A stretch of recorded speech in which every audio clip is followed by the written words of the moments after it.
नमस्कार विद्यार्थ्यांनो. आज मी तुमच्या समोर हरित क्रांती या विषयावर बोलणार आहे.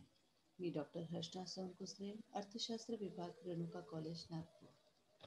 आपल्या सगळ्यांना माहीत आहे की भारतात स्वतंत्रता काळापासून शेतीचा विकास करून शेती उत्पादनात वाढ झालेली आहे. देशातील लोकसंख्या सातत्याने वाढत गेली आहे.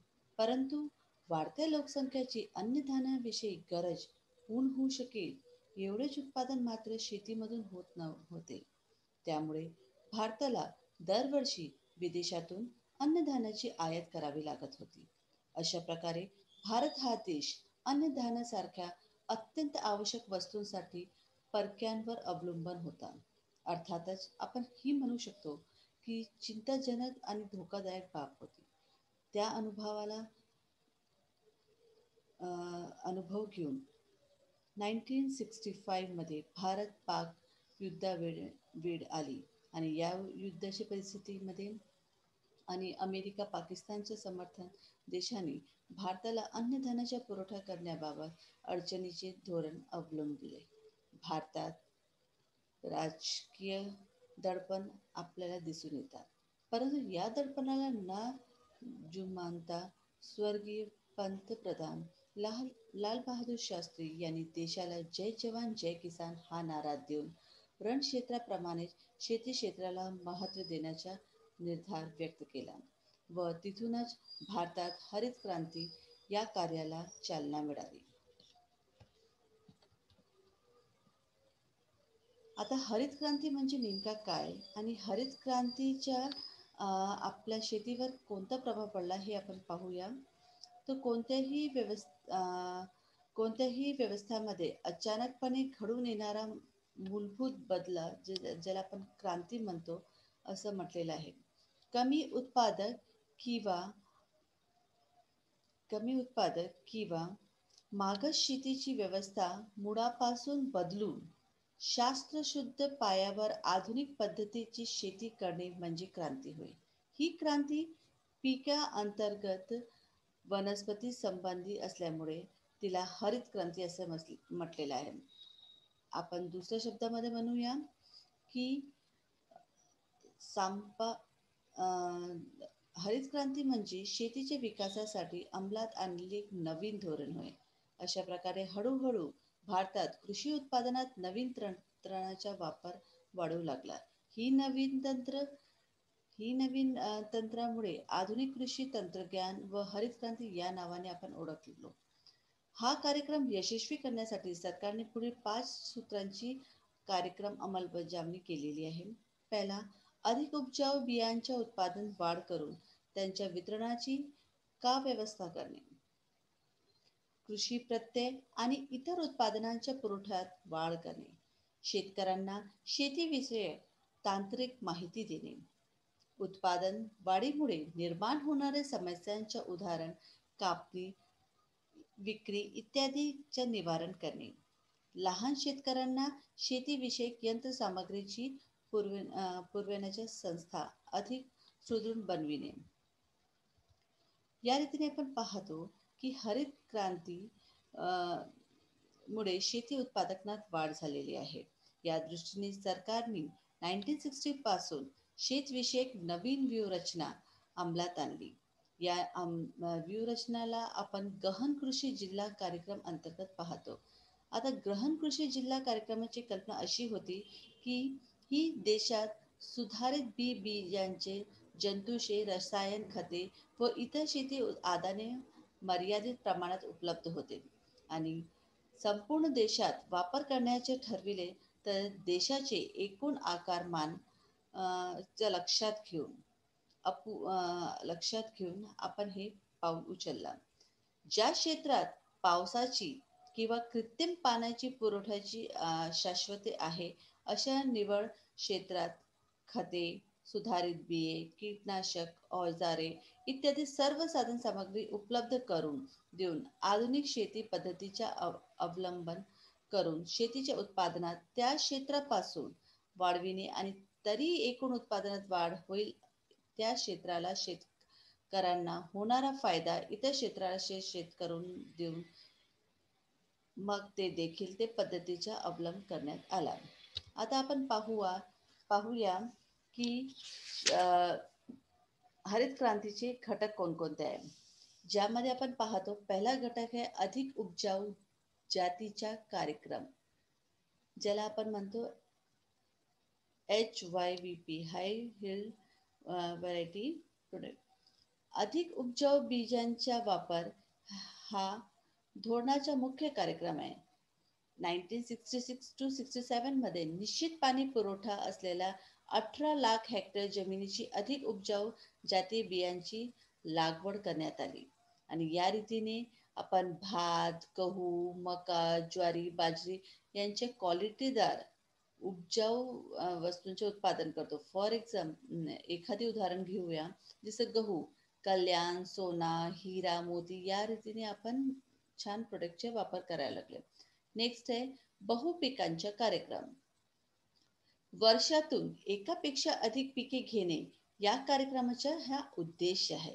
या उद्देशातून मर्यादित पाणी पुरवठा आणि पीक घेण्यास लागणारा दीर्घकालीन यामुळे बहुतेक ठिकाणी दुबार पिके घेणे शक्य होत नाही. परंतु अधिक उपजाऊ जातीपैकी अनेक जाती अल्पावधीत पीक घेणारे असल्यामुळे 2 किंवा 3दा पण पिके घेऊ शकतो. या रीतीने आपण बहुपिकांचा कार्यक्रम अंमलात आणला. नेक्स्ट आहे पाणी पुरवठ्याची सोय. भारतातील बहुतांश शेती मान्सूनवर अवलंबून असतो हे आपल्याला माहीत आहे.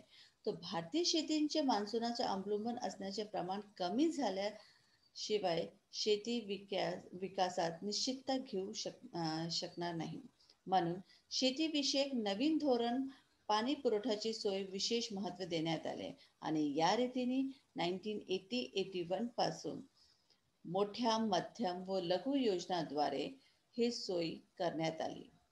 नेक्स्ट आहे रासायनिक खतांचा उपयोग. 1966-67 पासून शेती क्षेत्रात खताचा वापर करण्यास सुरुवात झाली. नायट्रोजन, फॉस्फरेट, पोटॅशियम या खताचा उपयोग सतत वाढ होत होती आणि यामुळे एकूण 5.25 कोटी टन खतांचा वापर करण्यात आला, ज्याच्यामुळे आपल्या उत्पादनात भरभराट वाढ झाली. नेक्स्ट आहे शेती विकासाकरिता विविध महामंडळाची स्थापना.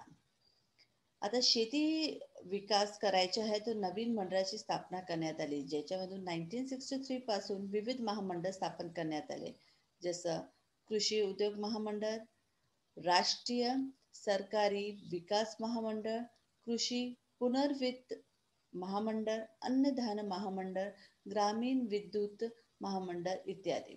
या रीतीने कृषी उत्पादनाला वाढ देण्यासाठी हा मंडळाची स्थापना करण्यात आली.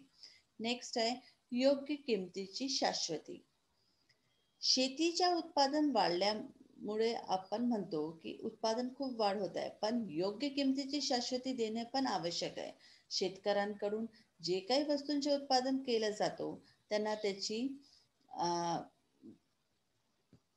उचित किंमत भेटली पाहिजे. या रीतीने आपण विविध शेतमालाच्या किंमत देण्याची हमी दिली जाते. नेक्स्ट आहे आधुनिक अवजारे व यंत्र यांचा वापर. शेतीचे कामे छान रीतीने झाले पाहिजे किंवा कमी खर्चात झाले पाहिजेत, याच्यासाठी आपण यंत्रणाचा वापर करतो. फॉर एक्झाम्पल ट्रॅक्टर, कापणी करिता किंवा जुताई वगैरे ह्या सगळं करिता आपण थ्रेशर हे सगळं मशीनचा वापर करून उत्पादनाला कमी वेळात कमी किमतीत आपण उत्पादन करू शकतो. नेक्स्ट आहे कर्ज पुरवठ्यांच्या सोयीत वाढ. शेतीमालाचे कर्ज पुरवठा करण्यासाठी प्रथम इम्पिरियल बँक राष्ट्रीयकरण करून स्टेट बँकेची स्थापना केली.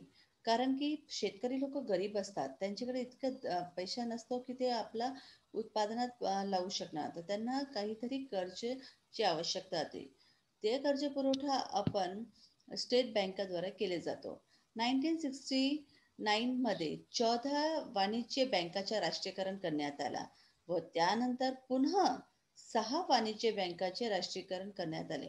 ग्रामीण भागात शेतमालाला कर्ज पुरवठा करण्यासाठी त्यांच्या शाखा विस्तार करण्यासाठी तालुका व खंड स्तरावर राष्ट्रीयकृत बँकाची शाखा उघडण्यात आली. नेक्स्ट आहे कृषी संशोधन मंडळाची स्थापना. सुधारित बियांच्या निवड करणारे पिकांच्या रोगाचे निवारण करणे, कोणत्या पिकासाठी कोणते जमिनीवर व किती प्रमाणात वापर करावा या सगळ्या गोष्टीचा शोध करून ते कृषी शोधन मंडळाची स्थापना करण्यात आली. नेक्स्ट आहे पिकांना संरक्षण. उत्पादन करणं हे वेगळी गोष्ट. आता पीक जे आहे त्याचे संरक्षण कसं करायचं? कीड व रोग यापासून शेतमालाचे मोठ्या प्रमाणावर नुकसान होतात. या नुकसानाला टाळण्यासाठी सरकारने निरनिराळ्या प्रकारचे जंतुनाशक औषधांचा वापर या पिकांचे संरक्षण करण्यासाठी वापरलेला आहे. इतर सोयी याशिवाय विपणन व्यवस्थेची सुधारणा करण्यात आली. गोदामाची व्यवस्था करण्यात आली. प्रक्रियांची व्यवस्था आणि वाहतुकीची व्यवस्था यात मध्ये पण सुधारणा करण्यात आली. फक्त उत्पादन करणे नव्हे, तर उत्पादन झाल्यावर पिकांचा बाजारात जाऊन त्याची विक्री प्रॉपर रीतीने झाली पाहिजे. त्यांच्या ठेवण्यासाठी गोदामाची सोय राहिली पाहिजे. या सगळ्या गोष्टीचा विचार आपण यामध्ये करतो. यानंतर आपण पाहूया की हरित क्रांतीचे परिणाम काय आहे. आपण दोन परिणाम पाहतो, अनुकूल परिणाम आणि प्रतिकूल परिणाम. आता अनुकूल परिणाम काय काय पडलेले आहे हरित क्रांतीमुळे ते आपण पाहूया. पहिला आहे कृषी उत्पादनात वाढ. आता कृषी उत्पादनात वाढ. आधीच्या काळामध्ये जे कृषी उत्पादन होत होतं ते फक्त आपल्या मर्यादित पुरत्याच राहत होता. म्हणजे आपण जे काही वापर करतो आपल्या घरापर्यंत राहत होतं किंवा थोडाफार बाजारपर्यंत. पण हरित क्रांतीमुळे उत्पादनात इतकी वाढ झाली की आपण आपल्या देशात आपल्या राज्यात नसो तर आपण बाहेरच्या देशामध्ये पण उत्पादनात आपण वाढ झालेली दिसतो. जसं गहू, तांदूळ, मका या सगळ्यांच्या उत्पादनात इतक्या लक्षणीय वाढ झाला की प्रत्येक वर्षी आपण बाहेर ते जे आयात करत होतो ते वस्तूंच्या आता निर्यात करायला लागलो आहे. नेक्स्ट आहे परकीय चलनाची बचत. हरित क्रांतीमुळे भारताच्या नेहमीच विदेशातून अन्नधान्याची आयात करावी लागत होती. त्यामुळे आपला बरेच मोठा पैसा बाहेरच्या देशामध्ये चालला जात होता. आता हरित क्रांतीमुळे अन्नधान्याच्या उत्पादनात बरीच वाढ झाल्यामुळे भारतात अन्नधान्याच्या बाबतीत स्वावलंबी झालेला आहे. त्यामुळे अन्नधान्याच्या आयोजित खर्च होणाऱ्या विदेशी चलनाची बचत झालेली आहे. नेक्स्ट आहे राहणीमानात वाढ. ज्या प्रदेशात हरित क्रांती यशस्वी झाली तिथे शेतीच्या उत्पादनात वाढ झाल्यामुळे शेतकऱ्यांच्या दरडोई उत्पन्न वाढलेले आहे. शेतकऱ्यांच्या उत्पन्नात वाढ झाल्यामुळे त्यांची आर्थिक परिस्थिती सुधारून त्यांच्या राहणीमानात वाढ झाली आहे. नेक्स्ट आहे तांत्रिक ज्ञानात वाढ. शेतीमध्ये आधुनिक पद्धतीचा वापर सुरू झाला आहे. त्याच्यामुळे शेतकऱ्यांना तांत्रिक ज्ञानात वाढ झालेली आहे. नवीन यंत्रण व तंत्राचा उपयोग करून कसं करायचं त्याच्या पण ज्ञान त्यांना भेटलेलं आहे. नेक्स्ट आहे रोजगारीत वाढ. पूर्वी च्या वर्षापासून एकच पीक करण्यात येत होता. आता आपण शेतीमध्ये 2 ते 3 पिकांचे उत्पादन करतो, ज्याच्यामुळे लोकांना रोजगार भेटते आणि हरित क्रांतीमुळे 3 ते 4 पीक घेतल्यामुळे ग्रामीण विभागात रोजगारात त्यांना वाढ भेटलेली आहे. आधीच्या याच्यामध्ये एक पीक घेतल्यानंतर ते शहरात येऊन कोणते तरी काम करत होते ज्यांच्या भरण पोषणासाठी. पण आता परिस्थिती अशी आली आहे की त्यांना हे सगळं गोष्टी आपल्या गावातच पूर्ण करू शकतात. नेक्स्ट आहे शेतकऱ्यांच्या दृष्टिकोनात बदल. पूर्वी शेतकरी जे होतात ते शेतीकडे एक उदरनिर्वाहासाठीही आपला जीवनयापनासाठीही विचार करत होता. परंतु हरित क्रांतीमुळे उत्पादनात इतकी वाढ झाल्यामुळे शेतकरी शेतीकडे एक लाभदायक व्यवसाय म्हणून बघत आहे आणि शेतकऱ्यांच्या शेतीमध्ये बघण्याची ही बदल दृष्टी शेती विकासाला बरीच पुढे घेण्यासाठी ठरलेली आहे. नेक्स्ट आहे औद्योगिक विकासाला मदत. हरित क्रांतीमुळे औद्योगिक विकासात मदत झालेली आहे. कापूस, ज्यूट, तेलबिया इत्यादी कच्च्या मालाच्या पुरवठ्यात पण आपल्याला वाढ दिसून येत आहे. त्यासोबत रासायनिक खते, कीटनाशक औषधी, शेतीचे अवजारे, पंपसेट इत्यादी औद्योगिक क्षेत्रात निर्माण होणारे वस्तूंची मागणी वाढलेली आपल्याला दिसून येत आहे. नेक्स्ट आहे संतुलित विकास. हरित क्रांतीमुळे शेतीचा विकास होतो व त्याचबरोबर आधुनिक विकासाला देखील मदत होते. कृषी व उद्योग या दोन्ही क्षेत्राच्या एकाच वेळी विकास घडून येत असल्यामुळे अर्थव्यवस्था संतुलित विकास आपल्याला घडून दिसते. यानंतर आपण पाहूया हरित क्रांतीचे आपण अनुकूल परिणाम पाहिले. आता आपण त्याच्या हरित क्रांती आल्यामुळे त्याचे प्रतिकूल परिणाम काय होते हे आपण पाहूया. पहिला आहे भांडवलवादी शेती पद्धतीचा प्रसार. अधिक उपजाऊ बियांचा वापर करण्यामुळे मोठ्या प्रमाणात खते, कीटनाशके, पाणी पुरवठा व आधुनिक अवजारे इत्यादींची आवश्यकता असते. वरील सोयी उपलब्ध करण्यासाठी मोठ्या प्रमाणावर भांडवलाची गुंतवणूक करावी लागते. एवढेच मोठे भांडवल पूर्वीने लहान व मध्यम शेतकऱ्यांना शक्य नसते. त्यासाठी ते त्यामुळे ते हरित क्रांतीचा फायदा केवळ मोठ्या शेतकऱ्यांना मिळतो आणि लहान शेतकरी व जे पुढे ही हरित क्रांतीच्या पायापासून पूर्णतः वंचित राहतात. अशा प्रकारे हरित क्रांतीचा फायदा केवळ श्रीमंत शेतकऱ्यांना झालेला आपल्याला दिसून येतात. नेक्स्ट आहे आर्थिक विषमतेत वाढ. हरित क्रांतीचा फायदा केवळ श्रीमंत शेतकऱ्यांनाच मिळाल्यामुळे श्रीमंत शेतकरी अधिक श्रीमंत झाले व गरीब शेतकरी हरित क्रांतीचे मुळीच फायदा न मिळाल्यामुळे ते गरीबच राहिले. अशा प्रकारे आपल्याला हरित क्रांतीच्या आर्थिक विषमतेत वाढ दिसून येत आहे. नेक्स्ट आहे प्रादेशिक विषमतेत वाढ.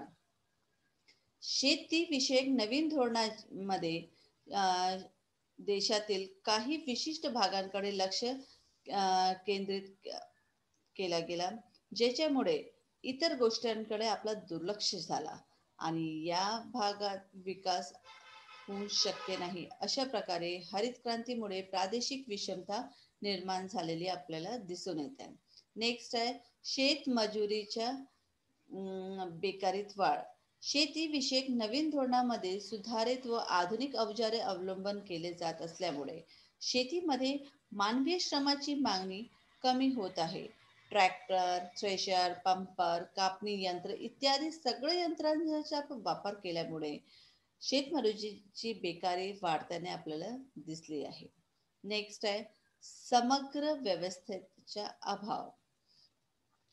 हरित क्रांतीमुळे अन्नधान्याचे उत्पादन वाढले, परंतु हे वाढते उत्पादन साठवण्याची सोय अपुरे असल्यामुळे अन्नधान्याची नासाडी होते. त्याकरिता आधुनिक पद्धतीचे गोदामे बांधणे आपल्याला आवश्यक दिसून येत आहे. नेक्स्ट आहे की आपण या हरित क्रांतीमुळे विक्रीचा प्रश्न निर्माण झालेला आहे. कसं? अन्नधान्याचे उत्पादन वाढल्या की त्यांच्या किमती घसरू म्हणजे अन्नधान्याचे उत्पादन खूप जास्त वाढ झाली, त्याच्यामध्ये किंमत काय आहे खूप कमी होऊन जाते. तर शेतमालाला चांगला भाव मिळू शकेल अशा निश्चित किंवा नियंत्रित बाजारपेठा देशामध्ये पुरेशा नाही. तसेच शेतमाल नेण्यासाठी पुरेशा वाहतुकीची सोय पण त्यांना भेटत नाही. यामुळे प्रश्न निर्माण होतो. नेक्स्ट आहे अन्नधान्याचे दर्जात घट. रासायनिक खते, सुधारित बियाणे इत्यादी शेतीचे उत्पादन वाढतो, परंतु अशा अन्नधान्यामध्ये जीवनाचे सत्व किंवा प्रमाण असतो ते हळूहळू कमी होत चाललेले आहे. नेक्स्ट आहे उत्पादनेत घट.